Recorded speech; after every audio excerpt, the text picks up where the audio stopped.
पृथ्वी के 460 करोड़ वर्ष पुराने इतिहास को कालक्रम के आधार पर बिहार की भूगर्भिक संरचना को 4 वर्गों में विभाजित किया जाता है। पहला, आर्कियन युग की संरचना।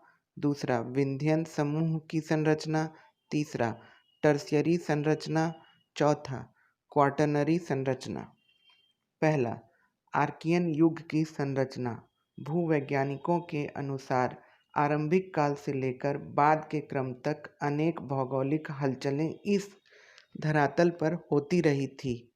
पृथ्वी की तरल अवस्था से ठोस होने के क्रम में जिस चट्टान का निर्माण हुआ उसे आर्कियन युग की चट्टानें कहते हैं।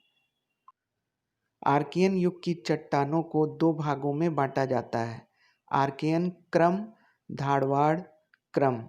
आर्कियन क्रम की आधारभूत चट्टानों पर प्रथम अपरदन क्रिया हुई जिससे यह रूपांतरित हो गई। रूपांतरित पहली चट्टानों को धारवाड़ शैल समूह कहा जाता है। यह विच्छिन्न रूप में पाई जाती है। इसका नामकरण कर्नाटक राज्य के धारवाड़ जिले के नाम पर हुआ है जहां पर मूल्यवान खनिज चट्टानें पाई जाती हैं। धारवाड़ समूह की चट्टानें बिहार के पश्चिमी पूर्वी भाग विशेषकर मुंगेर, जमुई, नवादा आदि में मिलती हैं। राजगीर और बिहार शरीफ की पहाड़ी में भी इस युग के चट्टानें हैं।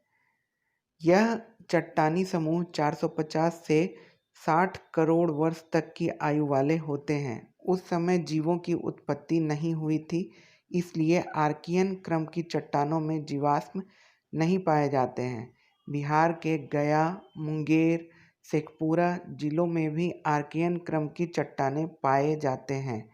बिहार के दक्षिणी पूर्वी भाग विशेषकर मुंगेर, बिहार शरीफ, राजगीर, जमुई, नवादा और खड़गपुर पहाड़ी क्षेत्रों में धारवाड़ समूह की चट्टानें मिलते हैं। इसका विस्तार पूर्व में बांका तक है। यहाँ की चट्टानों में अनेक मूल्यवान धातुएं पाई जाती हैं। खड़गपुर की पहाड़ी का क्षेत्रफल 1300 वर्ग किलोमीटर है। इसकी ऊंचाई 450 मीटर है। यहाँ ग्रेनाइट, सेल, स्लेट तथा क्वार्टजाइट चट्टानें पाए जाते हैं। विंध्य समूह की संरचना। दक्षिण भारत में कडप्पा क्रम की चट्टानों का विकास हुआ। इस क्रम के बाद भारत में विंध्य क्रम की चट्टानों का विकास हुआ जो बिहार, दक्षिणी पश्चिमी रोहतास और कैमूर जिलों में पाए जाते हैं। मध्य प्रदेश तथा उत्तर प्रदेश में विंध्य क्रम के जो चट्टानें मिलते हैं उन्हीं का पूर्वी विस्तार बिहार के पश्चिमी क्षेत्र में है। इन्हें कैमूर का पठार कहा जाता है। इसका क्षेत्रफल 1280 वर्ग किलोमीटर है। नीस तथा ग्रेनाइट, धारवाड़ एवं विंध्य क्रम की चट्टानें प्री कैम्ब्रियन काल से संबंधित है। नीस तथा ग्रेनाइट और धारवाड़ युग की चट्टानें गया, नवादा, जमुई, मुंगेर आदि में पाए जाते हैं। कैमूर पठार प्राचीन अवसादी ग्रिटी से लेकर सूक्ष्म कणीय बालुकाष्म चट्टान, फ्लैग चट्टान, बलुआही गाद चट्टान, चूना पत्थर, क्वार्टजाइट, ब्रेसिया, पर्सेलेनाइट्स चट्टानों से निर्मित है। यहाँ चूना पत्थर, पायराइट, कांच निर्माण के उपयुक्त बालू और बालू पत्थर पाए जाते हैं। रोहतास तथा कैमूर जिलों में सोन घाटी के बीच चूना तथा बालू पत्थर पाए जाते हैं।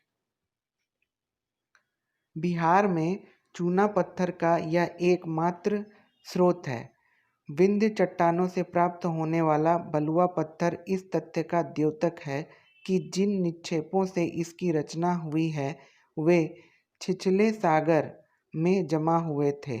विंध्य समूह की चट्टानों को 2 भागों में विभाजित किया जाता है। पहला, निम्न विंध्य समूह की चट्टानें। दूसरा, ऊपरी विंध्य समूह की चट्टानें। निम्न विंध्यन समूह की चट्टानें। भूगर्भ शास्त्रियों का मत है कि यह चट्टानें बड़ी नदियों के मुहानों के निकट जमे हुए पदार्थों से बनी है। बिहार में निम्न विंध्य के अंतर्गत सेमरी क्रम की चट्टानें आती है। यह ऊपरी रोहतास जिले में पाया जाता है। यह चूना पत्थर का प्रमुख स्रोत है। ऊपरी विंध्य चट्टान समूह, यह प्रायः नदियाँ की घाटी में एकत्रित होने वाली निक्षेपों से बनी है। इसमें बालू पत्थर, क्वार्टजाइट्स, कॉन्ग्लोमरेट आदि चट्टानें प्रमुख हैं। यह कैमूर और रोहतास जिले में सोन घाटी के बीच में स्थित है। ये चट्टानें सोन नदी के उत्तर रोहतास और कैमूर जिले में पाए जाते हैं। आमझौर बंजारी में पाइराइट की 60 से 90 सेंटीमीटर मोटी तह पाए जाते हैं। इसका उपयोग सल्फ्यूरिक अम्ल बनाने में किया जाता है। इस खनिज के उत्पादन में बिहार अग्रणी राज्य है, जहां देश का 75% पाइराइट उत्पादन किया जाता है।